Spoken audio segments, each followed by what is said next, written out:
नीर असं आताच एवढी बडबड बडबड बडबड केली माणसाचा चेहरा जरा हलतो का बघा. आणि लग्नाची 35शी केली होती ती विसरलीच वाटतं. माल खूप करून सगळ्या नातेवाईकांना बोलावून श्रीखंडपुरीचा भेद केला होता. तेव्हा तुम्ही काय केलं होतं? काही नाही. तेव्हा आपला हेमंत भारतात होता त्याने केलं होतं. त्यानेच केलं. ते बिचारा माझं लेकरू सकाळपासून संध्याकाळपर्यंत इकडे तिकडे भटकत असायचं. तुम्ही तेव्हा सुद्धा अरे गणपती नुसता खोड्या काढत बसलेला.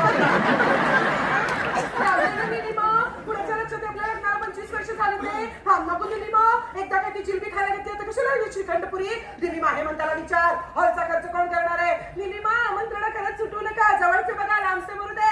निलिमा घ्यायचं बघा जायचं काही ठेवू नका. सकाळपासून संध्याकाळपर्यंत एवढी एक बरोबर चालली नव्हती तुमची. एक अक्षरातलं खोटं बोलते का सांगा. एक अक्षर खोटं असेल ना वाट द्यायचं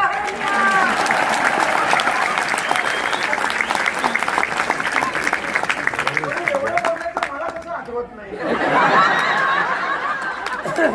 ते नाहीच आठवणार. ते आठवण्यासाठी ना ती जळली माणसाच्या अंगात हौस असावी लागते. हौसाने ना झडझडून बायकोसाठी काहीतरी करावं लागतं. तुम्ही आयुष्यात कधीतरी बायकोसाठी म्हणून इकडची गाडी तिकडे उचलून ठेवली का सांगा. बाकी मरो इतक्या वर्षात ना फक्त एकदा तुम्ही मला माथेरानला घेऊन गेला होता.